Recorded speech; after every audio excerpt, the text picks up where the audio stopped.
Et la parole est à Madame Brigitte Kuster. Monsieur le Président, en prononçant ces mots à l'instant, vous venez de devancer l'hommage que nous souhaitons rendre. Et donc, je voudrais me tourner vers vous, Monsieur le Premier ministre, et à vous, mes chers collègues.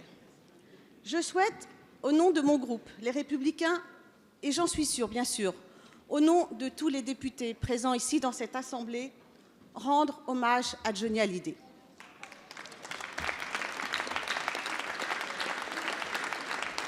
Nous avons d'abord, évidemment, une pensée toute particulière pour son épouse, ses enfants et ses proches. L'émotion provoquée par sa disparition est à la hauteur de la place qu'il occupe dans le cœur des Français. Johnny Hallyday, c'est cette voix de légende, cette gueule de cinéma, c'est cette bête de scène qui a fait chavirer des millions de spectateurs.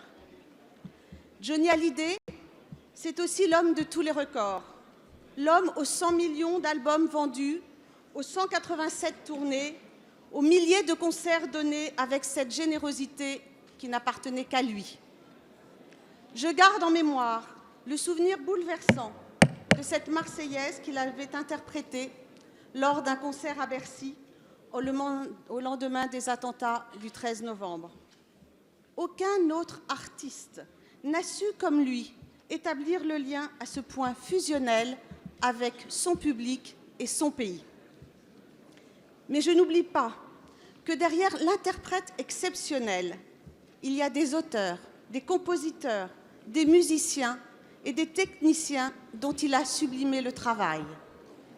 Sa disparition est donc aussi l'occasion de rappeler, Monsieur le Premier ministre, combien le monde de la musique française, qui perd aujourd'hui son plus grand ambassadeur, mérite d'être valorisé et combien la création artistique doit être défendue face aux dangers qui la menacent.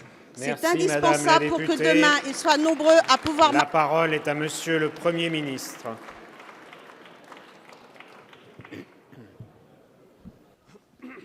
Monsieur le Président, Mesdames et Messieurs les députés, Madame la députée, notre hémicycle, l'Assemblée nationale, représente le peuple français. Lorsque le peuple français est en colère, il est naturel que les débats agitent cet hémicycle. Lorsque le peuple français est ému, il est normal que l'émotion teinte les débats de cet hémicycle. Et il est donc naturel, je vous en remercie, Madame la députée, que vous évoquiez ici, dans cet hémicycle, au moment des questions au gouvernement, ce décès que nous avons appris cette nuit, qui, parce que Johnny Hallyday avait une place très particulière dans notre pays, émeut et suscite des réactions de la part de chacun des Français. Comme vous le savez peut-être, Madame la députée, je suis né en 1970, c'est-à-dire bien après que Johnny Hallyday a commencé à chanter. Et pourtant, toute ma vie, et probablement toute la vôtre, et au fond toute la nôtre, Mesdames et Messieurs, nous avons à intervalles réguliers entendu et vu cet artiste exceptionnel qui a su séduire, conquérir de nouveaux publics, durer aussi, se renouveler, je vous rejoins volontiers, et investir des champs très variés, à la fois dans la chanson, mais aussi au cinéma et au théâtre. Il avait une place particulière. Je suis bien persuadé que partout en France, quand on évoque le nom de Johnny Hallyday, il y a une chanson qui arrive, ce n'est pas toujours la même bien entendu, pour chacun des Français. Et l'émotion ce matin est très vive, et nous la partageons tous. Et le président de la République a indiqué qu'il réfléchissait à une façon de rendre un hommage particulier à Johnny Hallyday, mais qu'il le ferait bien entendu en accord avec la famille.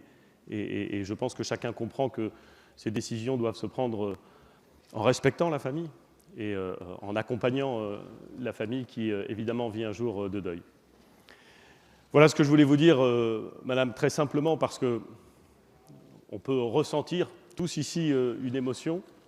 On peut la formaliser, il faut le faire, mais il faut aussi reconnaître le deuil de cette famille, et puis dire combien nous avons pu, tout au long de nos vies, et pour encore très longtemps, j'en suis sûr, être bercés, animés, réveillés parfois, par des chansons de Johnny Hallyday. Merci.